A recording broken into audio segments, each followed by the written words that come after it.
പിതാവിൻ്റെയും പുത്രൻ്റെയും പരിശുദ്ധാത്മാവിൻ്റെയും നാമത്തിൽ ആമേൻ. ദിവ്യകാനീശയിൽ ഏറ്റവും സ്നേഹമുള്ളവരെ, എൻ്റെ പൗരോഹിത്യ ജീവിതത്തിലെ ഞാൻ പ്രായമുള്ളൊരു അമ്മച്ചിയെ കണ്ടുമുട്ടി. ആ അമ്മച്ചി എന്നോട് പറയുകയാണ്, അച്ഛാ, ജീവിതത്തിൽ എന്തു വന്നാലും, വിജയമോ പരാജയമോ ദാരിദ്ര്യമോ വിഷമോ എന്തു വന്നാലും ഞാൻ കുരിശിൻ്റെ വഴിയും കരുണക്കൊന്തയും ചൊല്ലി ജീവിത വിജയം നേടും. എനിക്ക് അമ്മച്ചിയുടെ പ്രായത്തെയും അമ്മച്ചിയുടെ വിശ്വാസത്തെയും അമ്മച്ചിയുടെ ഈ വിധത്തിലുള്ള സംസാരത്തെയും ഒക്കെ ഒത്തിരി ഇഷ്ടപ്പെട്ടു. കാരണം അങ്ങനെ അധികം പേര് പറയാറില്ല. ആവലാദികളും പരാതികളുമാണ് എല്ലാവരുടെയും ജീവിതത്തിൽ കൂടുതൽ.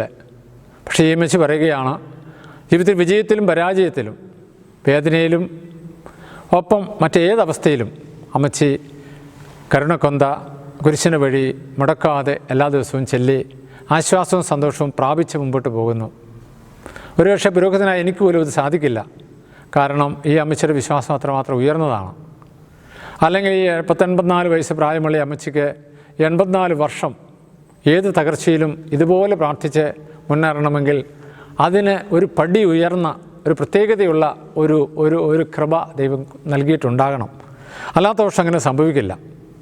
യോഹന്നാന്റെ സുവിശേഷം 1-ാം അധ്യായം 16-17 തിരുവചനങ്ങൾ, അവൻ്റെ പൂർണ്ണതയിൽ നിന്ന് നാം എല്ലാം കൃപയ്ക്ക് മേൽ കൃപ സ്വീകരിച്ചിരിക്കുന്നു. എന്തുകൊണ്ടെന്നാൽ നിയമം മോശ വഴി നൽകപ്പെട്ടു, കൃപയും സത്യവുമാകട്ടെ യേശു ക്രിസ്തു വഴി ഉണ്ടായി. സ്നേഹമുള്ളവരെ, പലരും പറയുന്നുണ്ട്, മനുഷ്യരുടെ ആഗ്രഹമോ പ്രയത്നമോ ഒന്നുമല്ല, ദൈവത്തിന് ദയയാണ്, അവിടുത്തെ കരുണയാണ് എല്ലാത്തിൻ്റെയും അടിസ്ഥാനമെന്ന്. നമുക്ക് പ്രലോഭനങ്ങളെ അതിജീവിക്കണമെങ്കിൽ, കുരിശുകളെ സന്തോഷത്തോടെ ഏറ്റെടുക്കണമെങ്കിൽ, നമുക്ക് ജീവിതത്തിൽ എപ്പോഴും സന്തോഷമുണ്ടാകണമെങ്കിൽ ഒരു കൃപ ആവശ്യമാണ്. തമ്പുരാനൊരു ദയ ആവശ്യമാണ്, തമ്പുരാനൊരു കരുണ ആവശ്യമാണ്. അത് നമുക്ക് ജീവിതത്തിൽ സ്വന്തമാക്കുവാൻ ആഗ്രഹിക്കാം, പ്രാർത്ഥിക്കാം. അതിനുള്ള ശക്തി ഈ ദിവ്യകാരുണ്യത്തിൽ നിന്നും നമുക്കായി പുൽക്കുട്ടിപ്പെടുന്ന ഉണ്ണീശോയിൽ നിന്നും സ്വന്തമാക്കുന്നതിനായിട്ടും ശ്രദ്ധിക്കാം. ഈശോ നമ്മളെല്ലാവരെയും അനുഗ്രഹിക്കട്ടെ, ആശീർവദിക്കട്ടെ.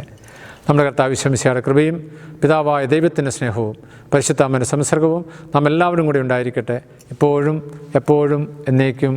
ആമേൻ.